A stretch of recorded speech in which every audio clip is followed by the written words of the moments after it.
Hey, everybody. We are Harlan and Naya, and welcome to episode 10 of our pop culture series. Yeah, Big 10, Riding the Wake. If you're enjoying our content so far, please like and subscribe. And in the comments, tell us what shows or movies you might want us to relate to paddling and investing. Today's show is The Batman Flaps Again, and we'll talk about the Batman. So give us a summary, Naya. The summary is about one man finding his way through a bleak, depressing, harsh world while trying to save it. Depressing was the word that I would use to describe this movie. But I really liked it because it was so depressing, very uplifting. I relate to it. But before we get into that, Harlan, is there any uplifting events coming up? Yeah, we've got a couple of uplifting events coming in.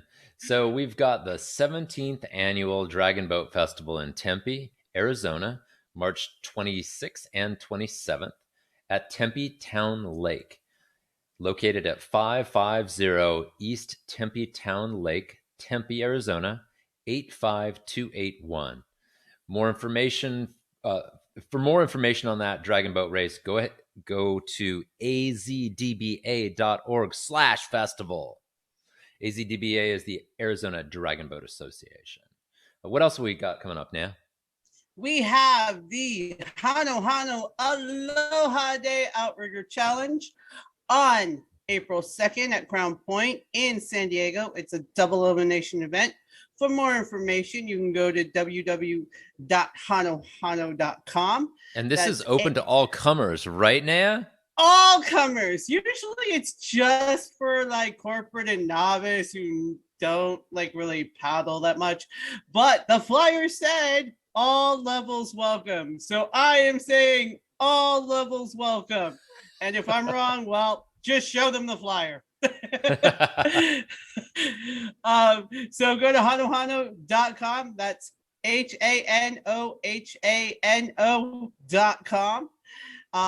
The other thing we got going on is the San Diego Dragon Boat Open House on May 1st. So what you want to do is you want to come down to Fiesta Island, come down and try out Dragon Boat, the sport that Harlan and I do. You're going to be in a boat with 20 people that you don't know trying to keep up, but it's fun. This is the way we get new members into the sport of paddling. So come down, have a good time. You'll probably get some water. You'll meet me and Harlan and our other people that we talk about on the air. Yeah, and for more information on that, go to sddbt.org. But not yet. Yeah. So more information is coming as far as like exact timing and place and what events will be included. Exactly. But plan it. Block your morning and afternoon. Yes. We will probably. They might make us start early in the morning, but I don't know. We'll see. We'll see. We'll see how practice goes for the first session. Okay, so Naya, right before we started, you asked me a question. Yes. And so, by the way, as you all know, there are always spoilers in these. So if you have like no knowledge of Batman or the Batman, like these might be considered spoilers, but really, who doesn't know the Batman story well enough to know the main characters in his rogues gallery? So, and frankly, we're going to be doing some speculation here. So, get over it. Okay. So the question was, at the end, after the Riddler has been caught, because obviously the Riddler is going to be caught, right? He's in Arkham Asylum. He's ranting in his cell, his solitary cell that's right next to another solitary. Well, I guess is that considered solitary if you're in a cell and you can talk to other prisoners? You're probably in general pop, but nobody's in the cell with you. I think that's what they do to like the very dangerous folks, but you can still talk to other people, so it's not as inhumane. Yeah. Anyway, so he's talking to somebody. You can't be sure who it is. And you kind of see a glimpse of the face afterward. Yeah. So you thought it was who? The Joker. I thought, yeah, maybe the Joker. Maybe the Joker. But remember, there's speculation that the Batman, is in the same uh, universe as the movie Joker that came out recently with Daniel Day-Lewis. Mm. Wait, is it really Daniel Day-Lewis? The one who folded himself and put himself in the fridge? Wasn't it Joaquin Phoenix? Joaquin Phoenix? I think it was. I don't know. I didn't see They're Joker. both skinny white guys. Darn it. Yeah, we should really know. Skinnier than me, better looking than me, better actors than me. I guess I can't like compare Paid myself. more than us. Richer than me. Just better all around. So I thought it was the Joker, or I thought it could be another character like Two-Face. I was thinking Two-Face too, just because of the scarring. Profile? The profile. Yeah. And that would have not made sense. That would have not made sense because Arthur Dent starts his career as a DA while Batman is in most of the universes, right? Arthur Dent starts his career as a DA while Batman is kind of an active participant in the city's justice system, right? But I think it probably is the Joker. But again, it's weird that it's not the Joker from the other Joker movie. True, but this is not. But it might not be the same universe. Yeah. So that was throwing me off. I mean, I was like, okay. But I was just, I'm like, if they left it open and that is the Joker, or it could be the real Riddler, and this one is just pretending to be the Riddler. Well, so this guy's name was Nigma, right? Edward Nigma, or was it not his name? No, because remember he had two IDs. He had multiple IDs, yeah. Yeah. So they were trying to figure out who he was, and they just picked one.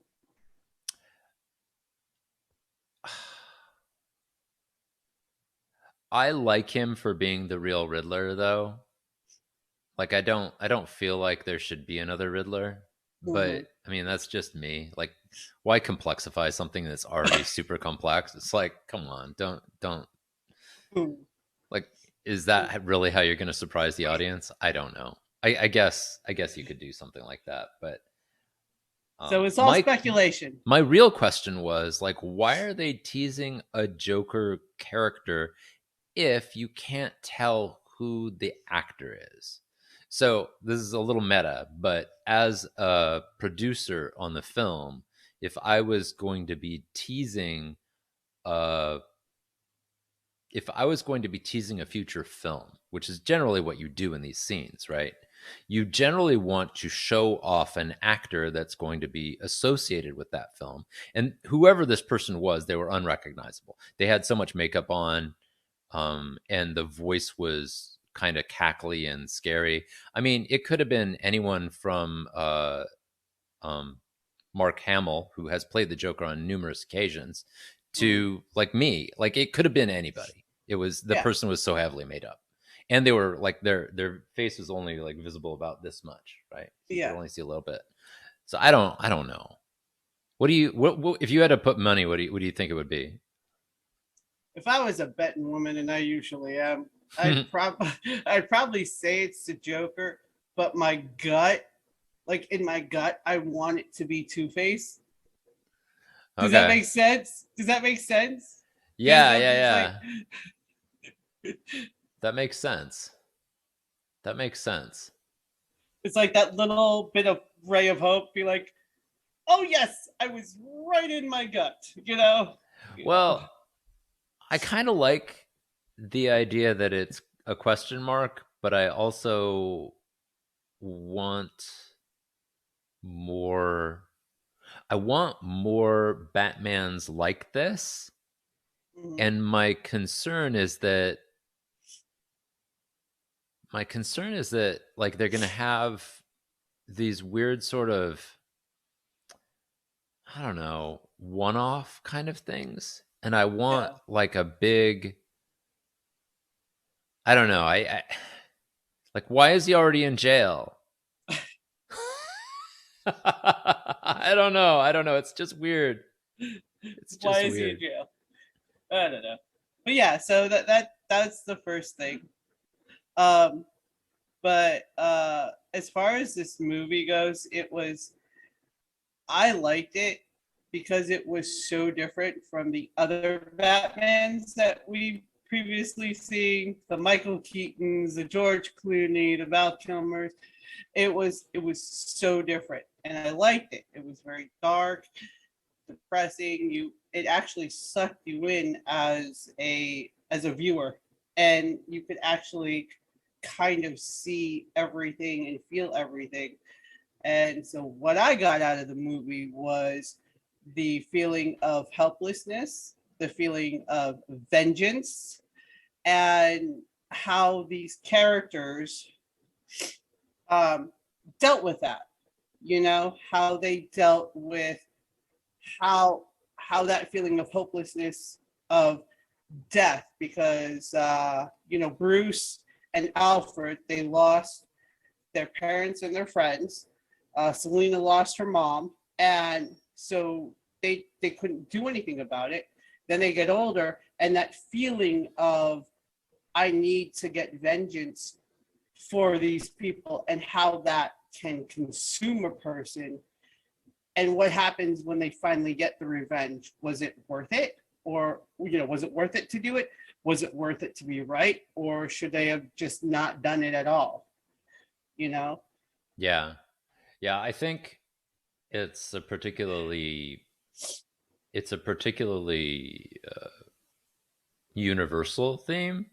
Like there's always those places in the world, those folks who are driven to these feelings of vengeance because you when you get pushed hard enough, there are stress responses, right? And sort of there's that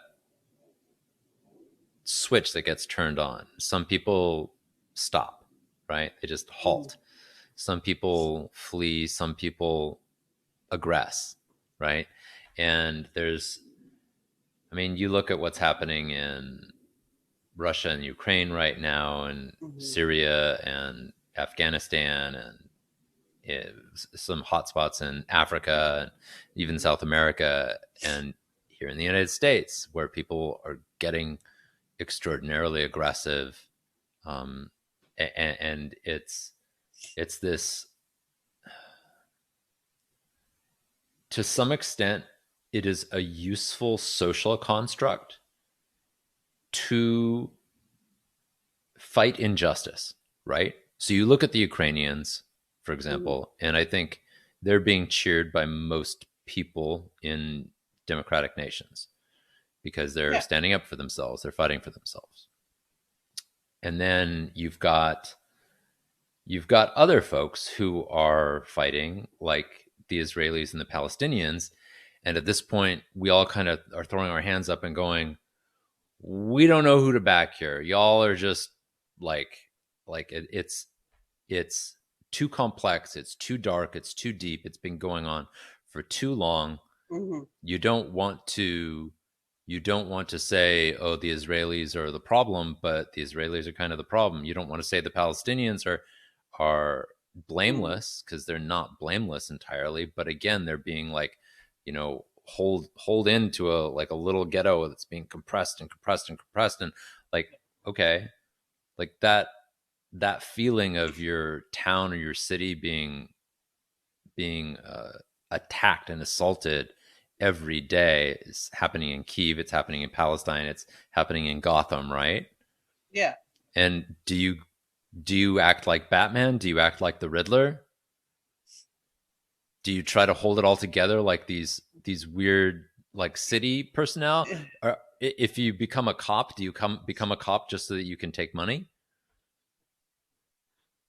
Well, I see what you're saying, and when I look at Bruce and Batman, and Bruce Batman and Selina, you know, um,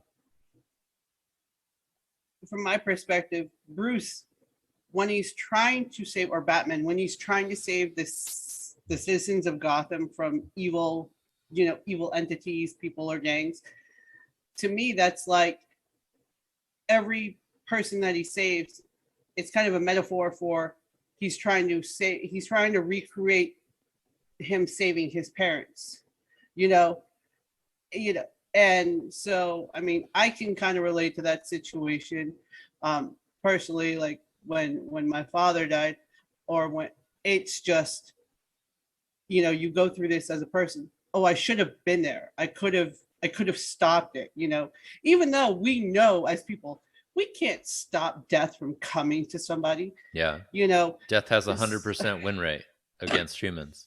Yeah. So, I mean, I'm going to carry that with me and be like, I could have told him to take his pill. I could have, you know, did CPR if I was there.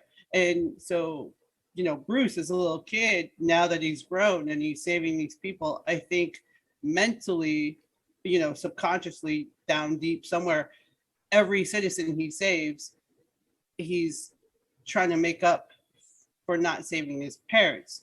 He tried to do that with Alfred, you know, Hmm. when the house blew up. He kind of saved Alfred, and when he was hurt that he didn't get there in time, but Alfred was alive.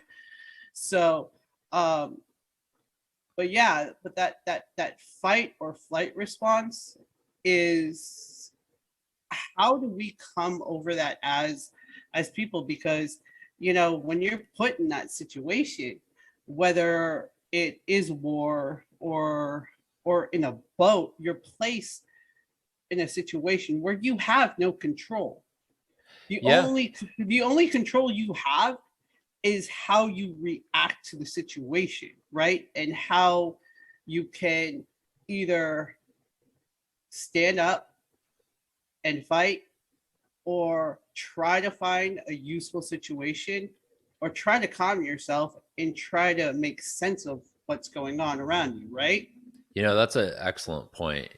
And I've felt that particularly starkly the first time I try to do something new in a boat. So, like the first time I got on a surf ski, very frustrating, very scary, very definitely fight or flight inducing. And you kind of have to force yourself to get back in the boat. You have to force yourself to keep paddling.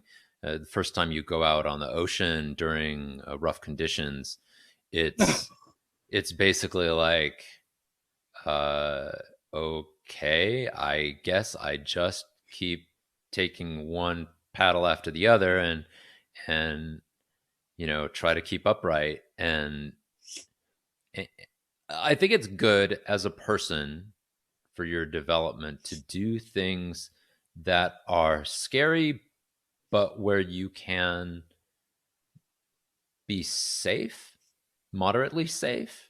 Like, Mhm. you don't I don't think you grow unless you challenge yourself to do things that are unsafe from time to time. So you should definitely go out there and try to do things at whatever that's a little bit beyond whatever level you're at whatever you like to do, right? If you're a runner and you've only done 10Ks, get out there and try to do a 20K, right? If you're a paddler and if you've only done the short course, get out there and do the long course, right? If you're a paddler and you've only done like what Stillwater, do some open ocean. Like, Yeah. those things are great for your personal development, but then to have it forced on you in a war or a panic situation or a health scare, that's that's when you are glad that you've had practice beforehand doing these other things, because mentally you'll be able to anchor yourself the way that you could in sports or business or whatever it is that you were practicing with. Oh yeah, I mean, I totally agree. Like, um, being in rough waters, it is not fun. I'm gonna go and I'm gonna talk about the race that we just did. Yeah. And Dana Point. Yeah. Now, you know me, Harlan. Yeah. I don't like going in the ocean. Yeah, I I know. don't. I know. And it's not because I don't like the ocean. It's just it's it's unpredictable, which I love, but I don't like the unpredictability of it, Yeah, which yeah, doesn't make sense. So I took it upon myself to chaperone. I didn't even sign up for Dana Point. I just did the short course race because I was chaperoning one of our Mighty Mites who wanted to go in the open ocean and do short course. Sure. And I'm gonna tell her name right now, Morgan. Now, it was a mile paddle out to the start line, first of all.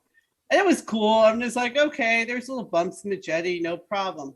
We turn to the right, and it's full on washing machine. Side wake, front wake, back wake, every wake that you could think of. And I'm in this situation where I'm going, oh shit. This is not what I wanted. This is not what I signed up for, even though I didn't even sign up for the damn race. And here's Morgan. And my first thought was, she's all about probably 90 pounds in an OC1, very light, and the waves are just pushing her. And I'm just like, okay, how do I get this girl from the start line to the finish line without her hooling, without me hooling, and without us, getting into a situation where we don't want to be in? The waves are pushing us all the way to the right. So now we're making big wide turns, fighting the wake, fighting wind, fighting other people. It's not good. And all I could do was yell for her because she is so small that she doesn't have the strength to get up. So I had to stop at certain points where I didn't want to stop, and the waves were big. And I was calling at her. I'm like, Morgan, where are you? She's like, I'm behind you. I'm like, get in front of me. Get in front of me now. My Alma popped twice. But I will tell you, I was scared shitless. I did not like those conditions. Luckily, we got in, and I kept her focused by singing "Take Me Home, Country Roads" by John Denver all the way back home. Singing at the top of my lungs, attitude, I didn't care, but it kept her focused. And when we got into shore, she crossed the finish line. We got to the tent, and the first thing that our coach, Red, said to me, he goes, when I got out there, he goes, all I could think of, Coach Day is going to have a fun time. But at that point, I was not worried for myself. I was worried for her. Yeah. My main thing was safety for her. And, I was put in a situation where, number one, I didn't want to be in, but number two, I had to react. And number three, I had to be a leader and show her that I wasn't scared, so she didn't get scared, So I think with Batman, he was, at the end, he kind of accepted his fate as an unlikely hero to people. And sometimes we don't know who's looking up to us, right? That is true. That is true. Like sometimes I'll see these stories of celebrities with some stupid Twitter take or some stupid thing that they'll say, and then people will call them out, and it's a reminder, like, if you have enough followers, if you have like enough presence where people like care enough to like listen to the things you say, you have a responsibility to kind of take care of those people and treat them well by being, better than you used to be. Because yeah, you're right. You never know who's watching you, right? I mean, in this case, Morgan was obviously paired up with you, but there's also like every time we go out, people are watching the coaches, and this it bears repeating for all these folks who are like parents of kids who are in sports. When you're yelling from the stands and you're acting like a jerk, you're teaching your kids to act like that. Be careful. Be careful, folks. Yeah. And I'm Yeah. going to take it a step further. If you're a parent or a friend or somebody in the stands and you're saying, negative things about somebody or these kids, be prepared for somebody to come back at you. But also, if you're saying that, kids are watching and they're going to say, oh, it's okay that this person said it, so I can say it. No, no, no, no, no. No, no, You no. got to be on your best behavior. And I know that's it's hard sometimes, but you just got to do it, and Yeah. and I mean, I don't take kindly to bullying of any kind or negative comments of any kind about children. Say what you want about me, but just I mean, because I got thick skin. I'm on the board. I have to have thick skin. But when you come and people, teammates or parents or other people talk badly about kids, that's when I draw the line and be like, okay, no, that's not okay. So, that's just my PSA for today. Yeah. Yeah, I feel you. I feel you. Yeah. But yeah, so is there anything else you want to say about the movie? Because I mean, it's pretty much, I think we've covered the paddling aspect with the Batman and everything. But overall, I think the acting was great. Yeah, definitely. Everybody did. Zoey Kravitz, I think that was who it was. She played a really weird cat girl or cat woman. She was good. I liked her take on it. I thought it was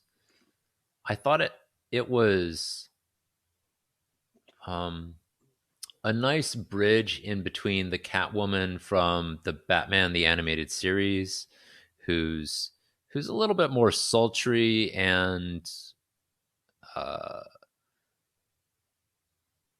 sort of free spirited, and this sort of Catwoman that you saw in the last Batman, the one with Bane, where she's almost more businesslike, a businesslike kind of a thief / environmentalist.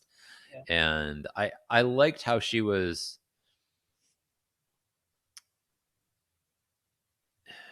experienced and vulnerable and vengeful. Yeah. And dangerous. She was vengeful. Everything. She did it. She delivered. She actually wasn't in it that long, but she had so much presence in all her scenes. That was excellent. Okay. And awesome. I gotta also give props to Robert Pattinson. I hated you in the Twilight series. Just not good, bro. Not a good choice. Like, if you're choosing a movie where you're gonna play a character, try not to choose a movie in which you're playing a very, very old character interested in a 16-year-old girl. Probably not a good look, bro. Probably not a good look. But the other thing is, that's the important part. But to me, vampires don't sparkle. Oh, don't even get me started with the whole sparkling thing. Sparkling vampires? I'm sorry, you're not supposed to be out in the sunlight anyway, damn it. Oh my god. This is what you get when you have a person who's trying to be kind of cutting edge and trying to make like almost a kid's romance story out of vampires. It's like, I actually read the first book and I was like, okay, I get where people are going with this. I don't really like it. Maybe it heats up from here. I don't know.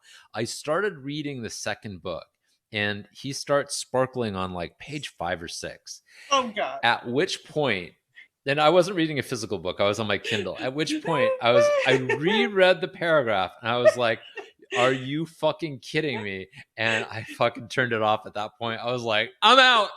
No. No. Sparkling vampires, no. Sparkly vampires, no. I was like, what is going on here? This is not okay. Did he like have an affair with like Tinkerbell or something that made him sparkle? That's just, yeah. Okay, maybe as they get older, they rust and they stop sparkling as much, and it's sort of like this just copper tinge, this oxidation on their skin. What I don't get with the whole like Twilight series is that, okay, he falls in love with a human, she has his baby, and then she goes off and has a relationship with the werewolf. Does he though? And does she though? Like a lot of it is like, oh, it was a vision or a trance or a dream or something. I don't even know at this point. I actually saw one of the part 2 movies. I think there's like the first movie and then there's 2 part 2 movies and maybe like 2 part 3 movies. Yeah. I don't like, and I watched the movie and I'm like, I don't understand what's going on. I wasn't really paying attention. It didn't hold my, I was like, there's werewolves fighting people, but I'm the kind of person who would be like all over werewolves eating people. Like I'm okay with that, right?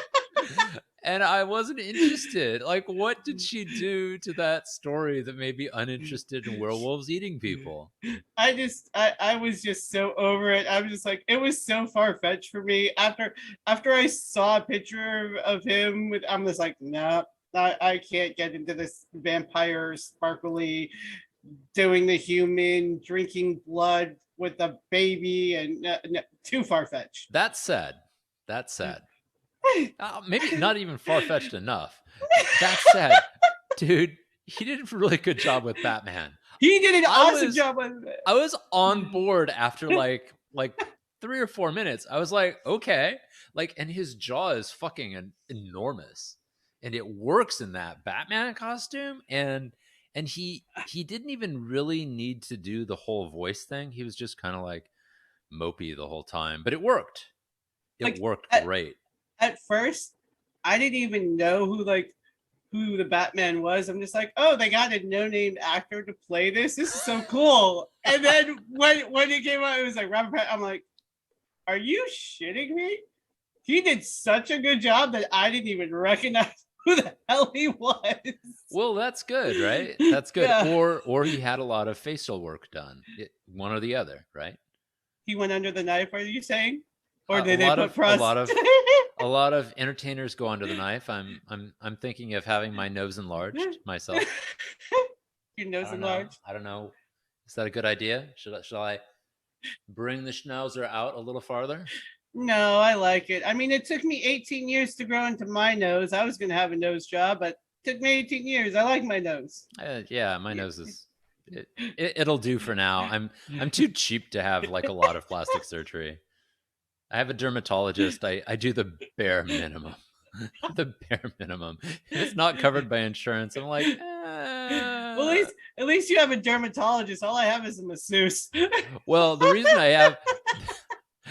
I have a dermatologist is because he was one of my friends in high school. So, and he works here in San Diego. So I'm like, dude, yeah, hook me up. It was just a sliding hook up there. Yeah. All right, cool, nice. But let's talk a little bit about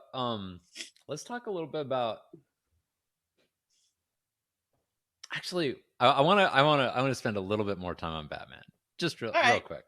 So I loved that, and they said this when they were developing it, that they wanted to go more detective focused, and they wanted to do more.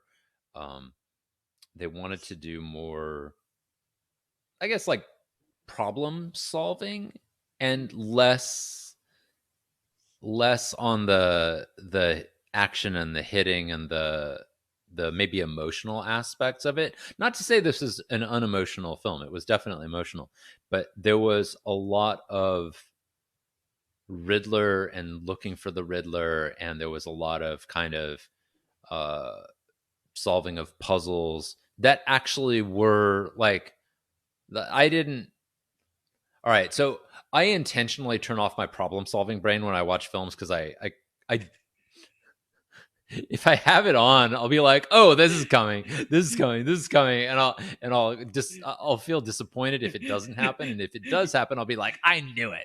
You need to tell me how to do that because I have my brain on all the time when Yeah, I watch I can movies. turn that shit off for a couple of hours, and so I was like, "Oh, these puzzles, they're okay." I enjoyed like following through with them with the super team there, and I also really liked that there was a lot of just sort of uh,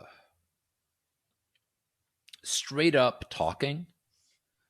Like there was not a lot of blustering, and like the crime bosses, they were like pretty forthcoming about what they wanted. They're like, "Hey, work with us, we'll help you out." Like they're the kind of people that's how I imagine crime bosses are. They're basically like, "Yeah, we're doing something illegal. If you would like to join us, please, do this thing and we'll hook you into our little crime syndicate." And they're basically trying to like go and like tell Bruce Wayne about like the reason why his father did what he did, and they're trying to bring him in, and I'm like, this feels very it feels very contemporary.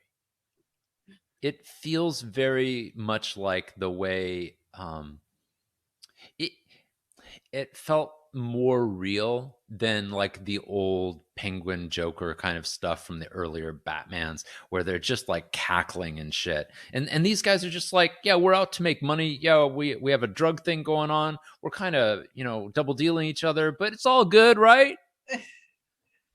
But it was all a lie though. It was like there was partial truth.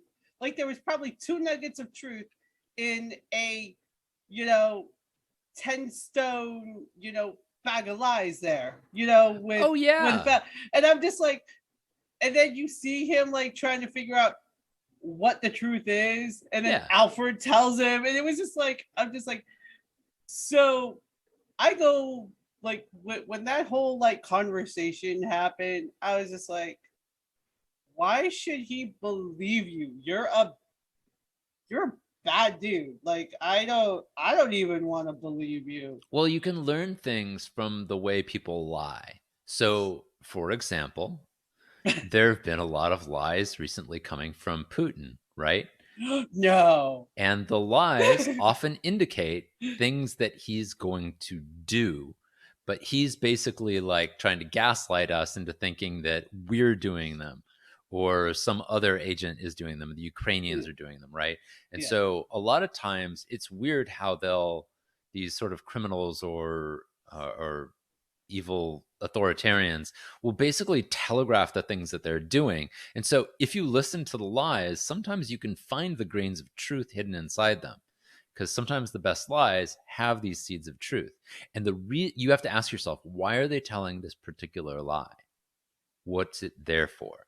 A lie always serves a purpose, right? And so listening to the lie can allow you to go, okay, what is the purpose behind this? What are they trying to do? And I like that each of the lies is essentially a puzzle. What does this mean? What is it? What is the real thing that happened here? I like that because when you look at the other Batman films, this is not really like that. There's not a lot of like puzzle solving or like lies and stuff that's happening. Even like if you look at the Dark Knight, right? Ra's al Ghul basically says, "I'm going to come destroy your city. I'm going to help you, and you're going to become one with my group, and then I'm going to go destroy your city." And then later he's like, "I don't want to destroy the city." And then Ra's al Ghul shows up and says, "I'm going to destroy your city now." Like there's not a lot of lying going on, right? There's not a lot of puzzle solving. It's basically just like, "Here I am, let's fight now." And even Bane is basically like, how does he do his voice? Is it like this? Am I Kermit the Frog, just very old? I am Bane. I am going to come to your city and destroy you all. Like Bane's not a big liar. I guess he does covert action. I felt bad for Bane though. He was trying to, like, in my view, he was, even though he's a bad guy, he was trying to be good because there was a girl involved and she was like, you know, with him, like he was like her father figure and stuff. Oh, I don't remember that. Yeah, I felt bad for Bane. Well, sure, you can feel sympathy for him, but like complex figures, like I don't know. It's a different, like I actually like the movie with Bane. I give a little shit here and there, but I actually liked both of these just for different reasons. I liked, the reason why I liked this one was because it felt a lot more like the comics. The Batman, which is the name of this movie that we watched, with Robert Pattinson, felt more like the comics. It felt more like you're kind of digging into some of these criminal organizations, and there's stuff happening around you, like the Riddler's plans and these crime bosses' plans, and everything is kind of coming together to a head. Like, I wish that they had made it into a 6-hour miniseries instead, but you can't always have what you want. You know what? And I can see that. The thing that I liked the most was the camera angles, especially with the contacts and all the technology that they had. And like you could print out, and you got the what was it called? I forget.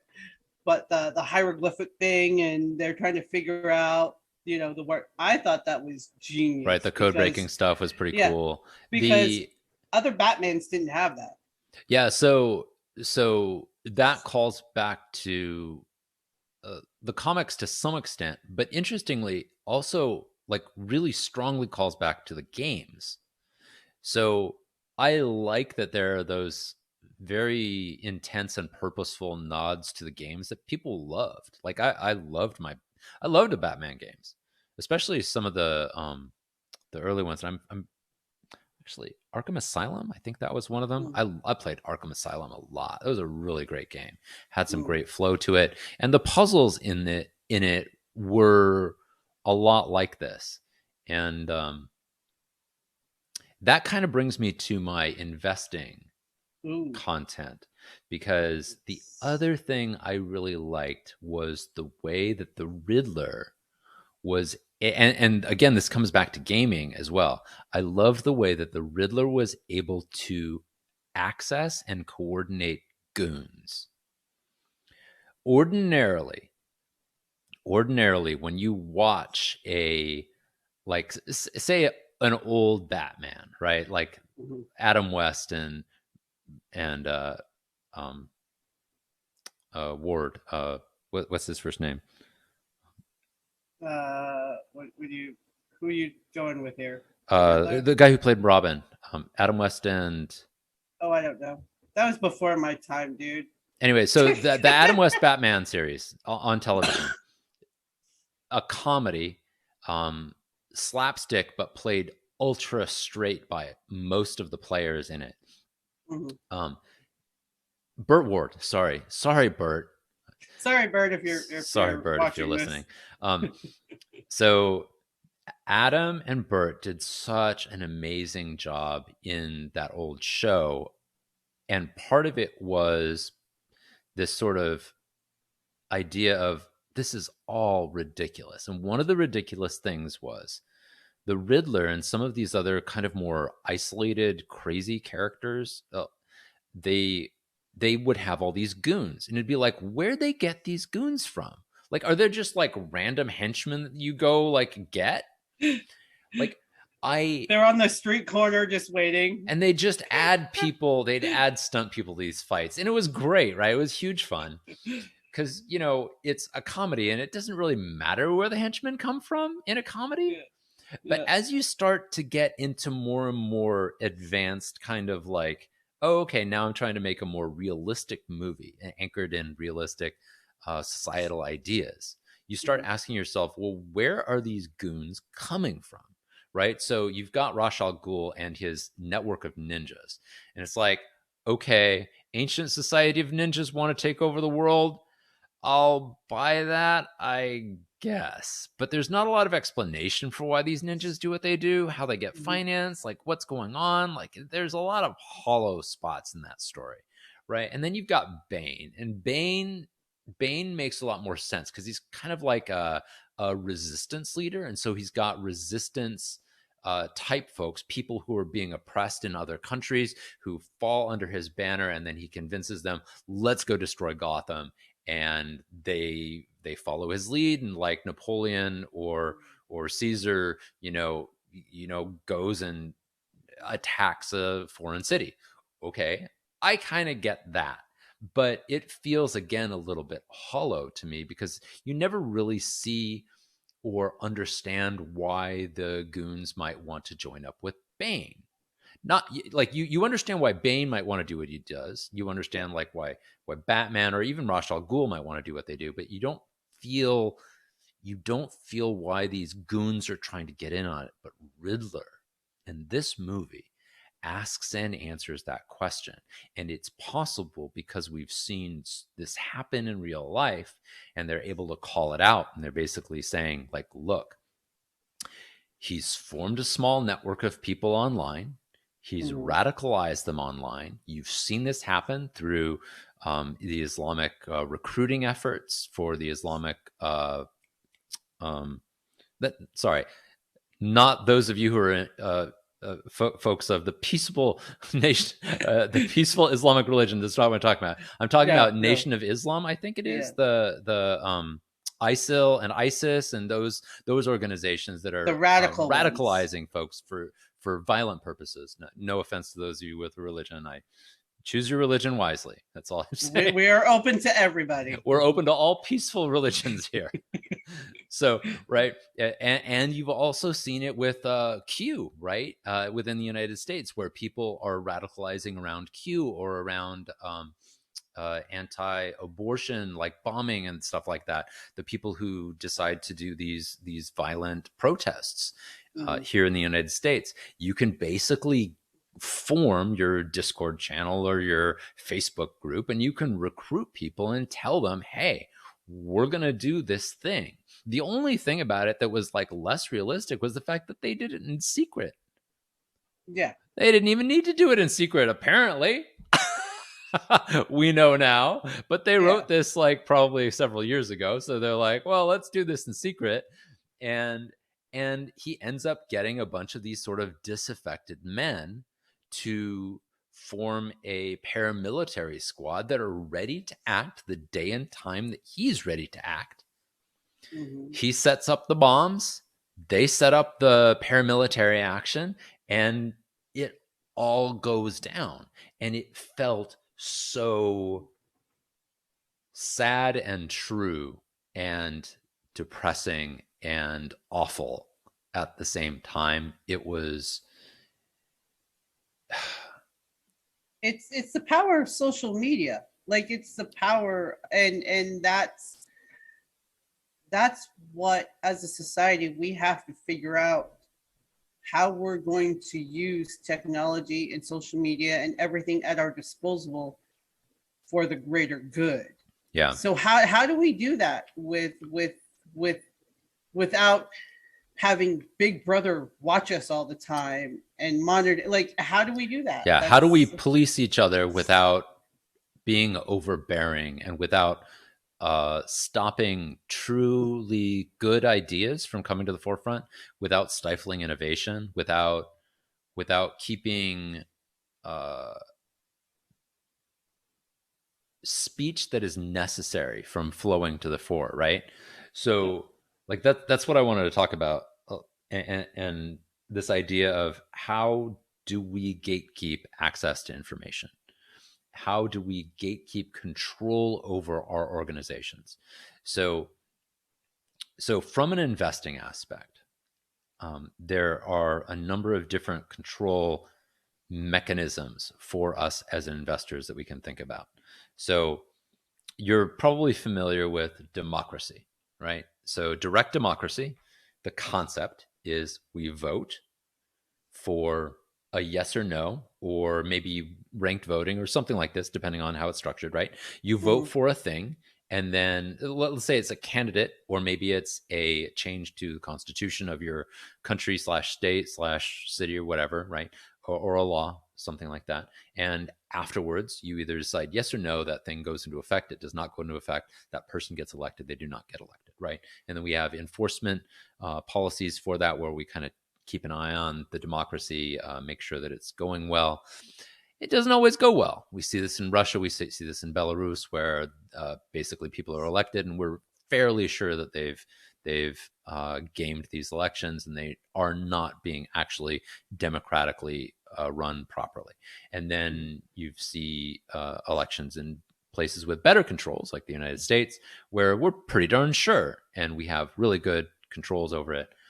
Those controls are super important. But the key about democracy is that we have an agreement in our constitutions, most democratic nations do, that these are binding votes. Mhm. When we vote, the vote is binding. On the investing side, there's something that a lot of people don't recognize. Almost all the votes I have ever seen for your shares are what's called non-binding, right? Yeah, you're looking at me like, wait, what? I have never ever seen a vote that wasn't for should this director or that director be seated. That's non-binding, and I'm even going to put a big caveat on the director being voted in or not voted in. So almost always, if you see a thing, so for example, one of the things that used to piss me off about the Wells Fargo shares that I voted was that you could basically vote for a CEO compensation cap. And I don't remember exactly what it was. I'm pretty sure it was compensation cap. And I voted for that thing every chance I could get. I'd be like, cap that compensation. CEO should not be paid nearly as much as they're being paid. And then the stupid thing was, it would pass. and or they would be like, let's pass this thing to reevaluate or do a ecological study of our ecological impact. But all of these votes that we were taking on these sort of issue based votes, all of the issue based votes said these are non-binding. They are to guide the decisions of the board, and the board was the ones that got to make the decisions. But the thing about electing the board is that you could only vote for someone. You couldn't vote against them. You couldn't vote someone off the board. You could only vote for them. And so what ended up happening was all you would need to get was some votes for a person, and then they would just be on the board. I can't remember exactly how it's formulated, but board members would basically just come on, and sometimes they would come on in a slate, and most of the time people don't know like who these people are, what they stand for. It's almost impossible to know unless you're a very large shareholder and you've kind of met these people and you know them a little bit more, or like you're a large enough shareholder for them to pay attention to you, invite you to things and stuff like that. For the rest of us, we don't really have any idea who these people are, what their positions are, where they stand, and we just don't have any control. So I've always been disappointed in board action I've always been disappointed in how the results of votes have been treated by boards of directors. And so I have a rule for myself, and I'm not going to tell you what you should do. This is my rule for myself.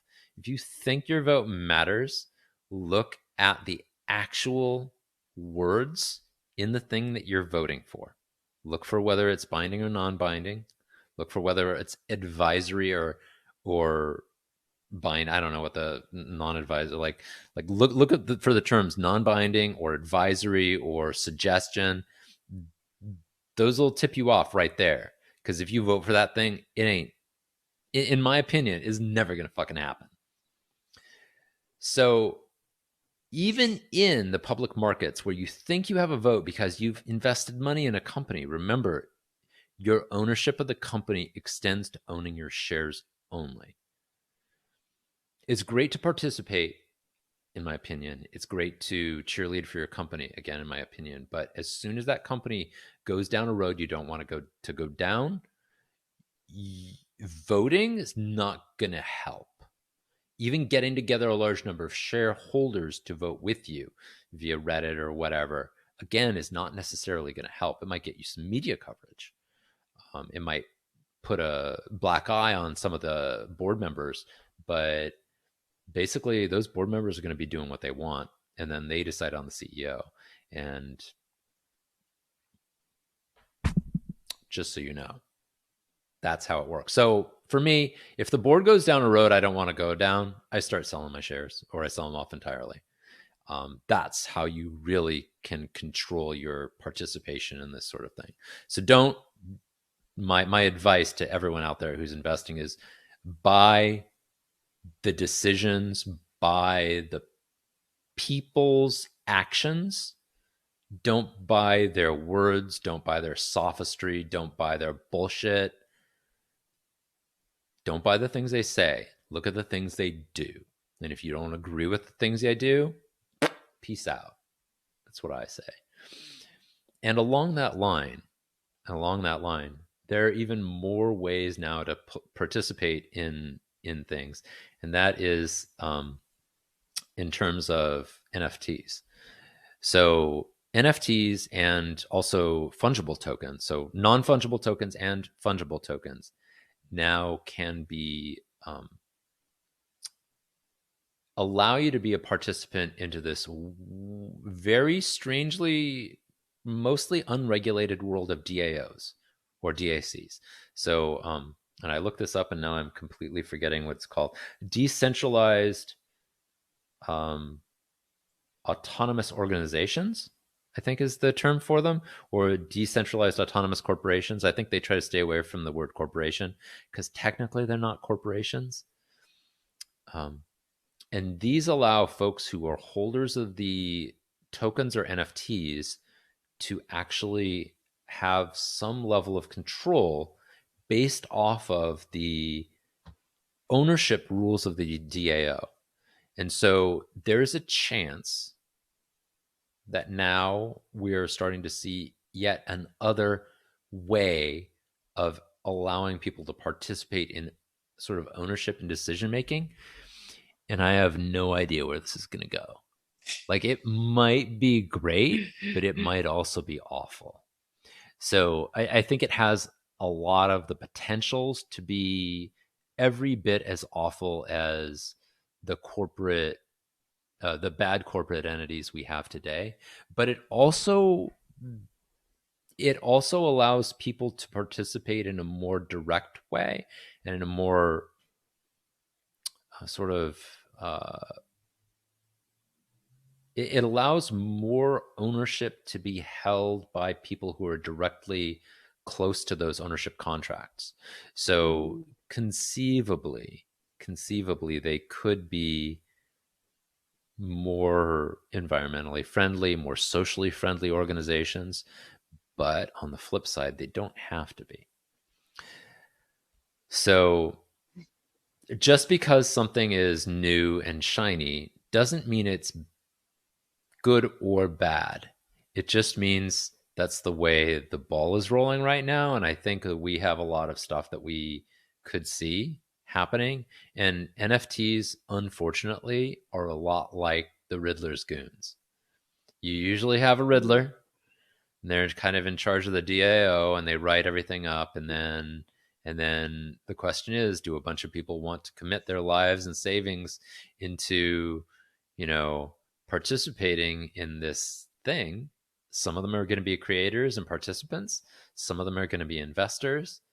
And at the end of it, hopefully ethical profits will come out of it. But again, it's a very, very poorly regulated industry where like the SEC kind of doesn't know what to do with them. Mm. And they're basically right now legislating through enforcement action, which is a weird, weird place to be in for the SEC. So very, very confusing time for everybody right now.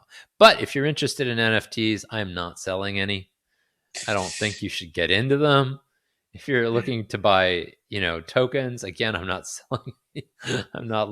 I'm looking to get into them personally, but I'm treading very carefully. I'm exposing very small amounts of my capital, and I am interested. Like there's one I'll talk about just in general, but I'm not going to say what it is because I don't want anyone to get angry at me.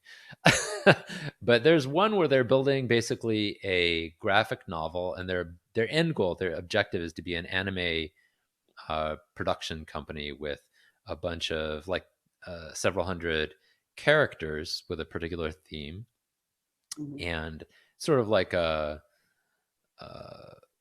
big comic book character gallery, kind of like Marvel's, but it would be owned by presumably the fans.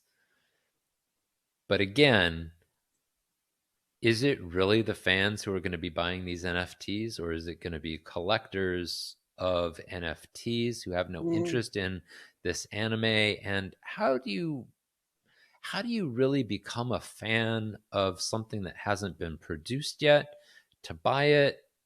I'm asking myself these questions and also thinking, wow, it's early stages. Should I buy some of these things? I don't know.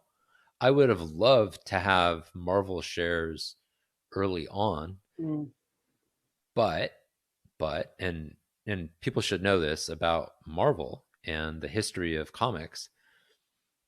Marvel went bankrupt in the 90s, basically. I don't know if they fully I believe they fully finished a bankruptcy and then exited bankruptcy. And when they did, they became, when they exited bankruptcy, they basically started on their road to becoming what we see today, that got bought out by Disney, right? But early on, they were a fairly successful comic book company, and then they collapsed. The comics and storytelling is a rough business to be in. So whenever you're doing something like this, I would say, buy something because you love it and not because you feel like it's a good investment. If you're really looking for investments, look for something that's tried and true. Look for something that has good business results, good management team, like that sort of thing. Like look for people who have already proven they're good gatekeepers, they're dependable, that sort of thing. Like seriously, management matters. Anyway, rant over now. What do you think of my rant?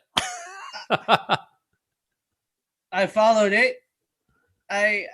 So my question is, so you're saying, Riddler's goons and everything, right? It's neither good or bad, So my question to you is, well, I'm not saying neither good nor bad. I'm saying both, right? Both, it has the potential, just like a corporation has the potential to be like a horrible, like oil spilling organization, or a deadly drug designer that like spills like bad addictive drugs out into the market. You can also have great companies that change the world and do amazing things. So is there in your topic today, is there any Batman character?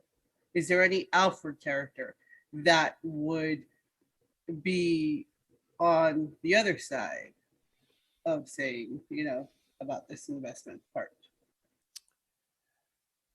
So, not from this movie, interestingly. Well, I mean, maybe, but I'm thinking of the Batman from the Bale films. Christian Bale? Okay. The Christian Bale films. So his Batman is basically more I guess I would say a sort of benevolent authoritarian at Wayne Industries.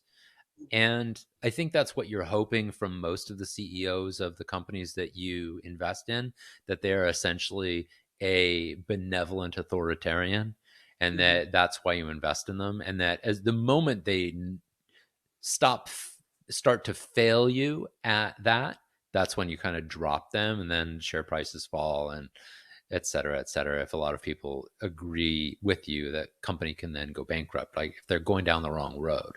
So I think the corporate the corporate aspect of it, of there being kind of this opportunity for good in the world, kind of came from that Christian Bale. Like the best part of that Batman actually wasn't Batman. It was actually him kind of running his company well and trying to create, more energy for the world, and doing the sort of connecting people with the infrastructure and stuff like that. I believe it was mainly an infrastructure company Mhm. in that. But in this one, we hardly see Wayne Enterprises at all.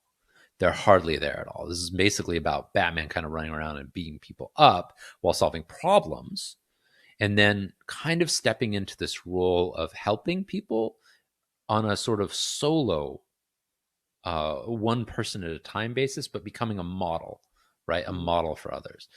And there's not really this idea of structures will help you, Mhm.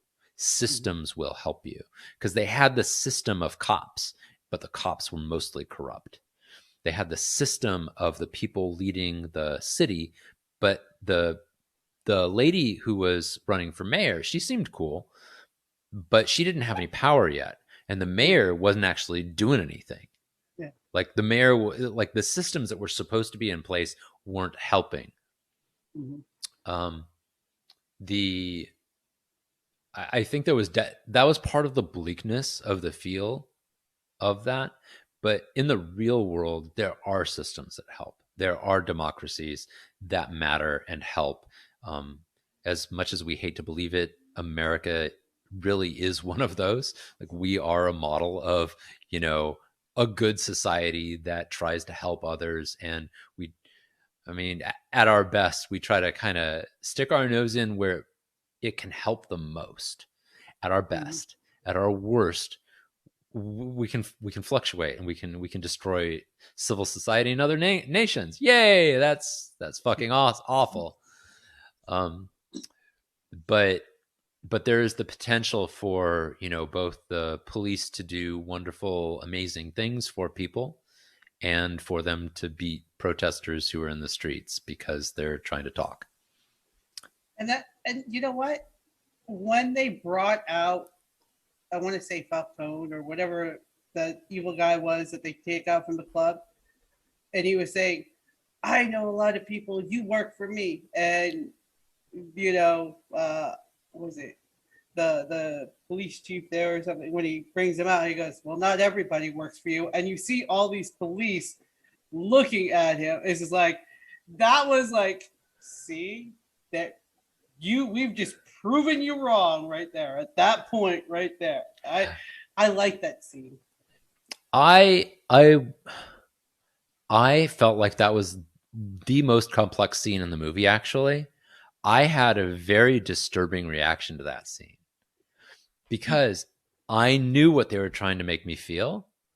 And I was like, that's not that many people.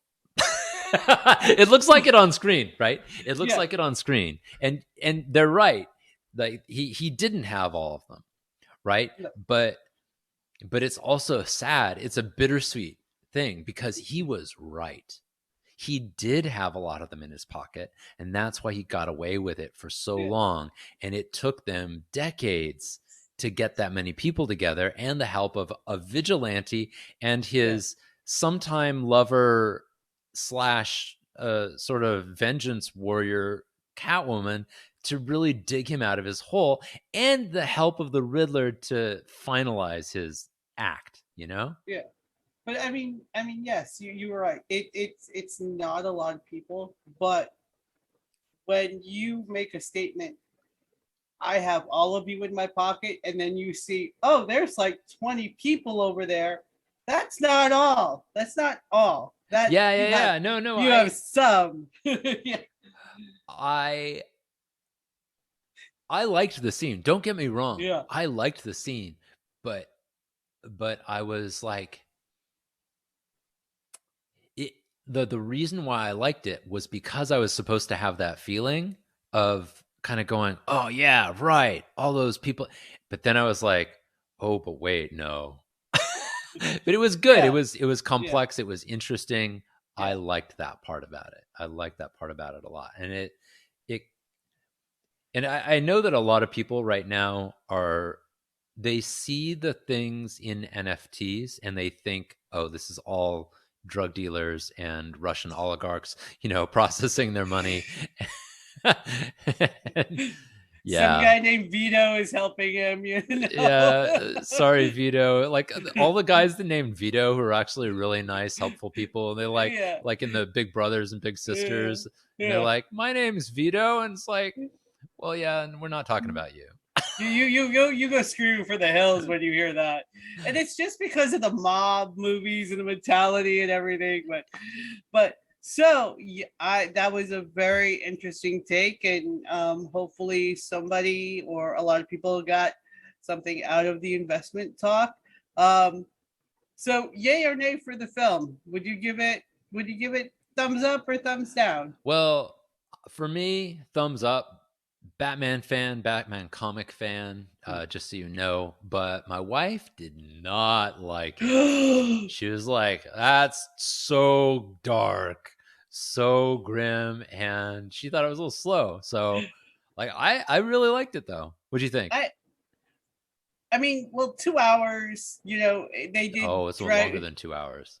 Was it I think it was 2.5. two and a It was half? pretty long. I mean, they did drag out the movie, but with everything that we talked about, with the feelings, the layers, the everything, I liked it. I mean, I liked the depressed. I like the darkness of it because I'm so used to the Michael Keaton, the Val Kilmer, the George Clooney, like, look at me, I'm looking in the spotlight, I'm looking so good, ha ha ha, let's go beat up, some bad guys and try to figure out who they are. As you said, this one was more logical, more mental, more humanistic, I think, and real life. And that's what I liked. Usually I don't look for that in my superhero movies, but it worked. It worked for this. It worked for this. Yeah, I would say it's very similar to Logan. Did you see Logan, the X-Men? I was like, wait, Logan, like our Logan? No, not the Logan we know, not the person Logan. The Logan even though movie.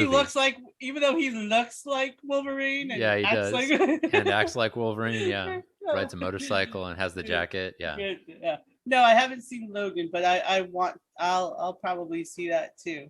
So yeah, it definitely has that kind of gritty, grim reality feel that Logan did. And what other film would it be like? Oh geez, I don't know. But if you like that sort of darker superhero take, this is definitely one to check out. Nice. So that was today's show, everybody. Thank you for watching. Please do like and subscribe. And we have a website now. So, Naya, how can people connect with us? They can connect with us at emailing us at ridingthewake2@gmail.com. We do check it. We would love for you to email us. Tell us all about your stories. You can follow us on both Instagram and Facebook at Riding the Wake, one word. And like Harlan said, at our new website, ridingthewake.show. And so, Harlan, can you tell us all about our new website? What can people expect? What can they post? Can they do? What can they do? Yeah, so you basically can click on links. It's awesome. I'm going to be putting up links to the shows that we're putting out there. You'll be able to scroll down and see our most recent videos. You can jump from there to YouTube, and it will have conveniently located links to Instagram, Facebook, our email contact information, and also eventually additional content for Lazy Paddler as we develop it. So if you're looking for information and a simple, easy way to kind of keep up with us, go ahead and check us out. Also, we have a blog. So I can't hear you right now. Did you mute yourself? No, I said I didn't know that. You did? Oh, well, you did because you saw the content. You just, so we have a blog, and our first post is about acronyms, because I'm a huge fan of acronym lists. I love acronym lists. When I was at my former job, I kept an acronym list, and I love to show it to folks who are new on my team. When I started paddling, it was very difficult for me to understand what anyone was talking about, because everyone wanted to say, oh, why don't you pull out an OC2 so that we can get on it? Why don't you, oh, look, there are people on a V1. There's someone riding a sup. And I'm like, what do these acronyms and Jingo, what's lingo? Lingo and lingo. What does this acronym and lingo mean? And so what I've done is I've taken a lot of those confusing acronyms. I have run them past other people who know more than me, and I have spat them out into my first blog post. And more blog posts may come or they may not. And I will also update the acronym blog post. So if you have any things you would like to add there, you actually can comment on the blog entries. So as blogs come up, you can feel free to make comments, questions, interact with us however you feel is right. So am I calling this the Lazy Paddler Dictionary, just like the Queen's Dictionary? Yes, just like the Queen's Dictionary, which is a deep cut from our Mr. Queen episode. If you would like to learn more, roll down to, I think it's episode 8, where we talk about Mr. Queen. Yeah, or 9, something like that. Something like that.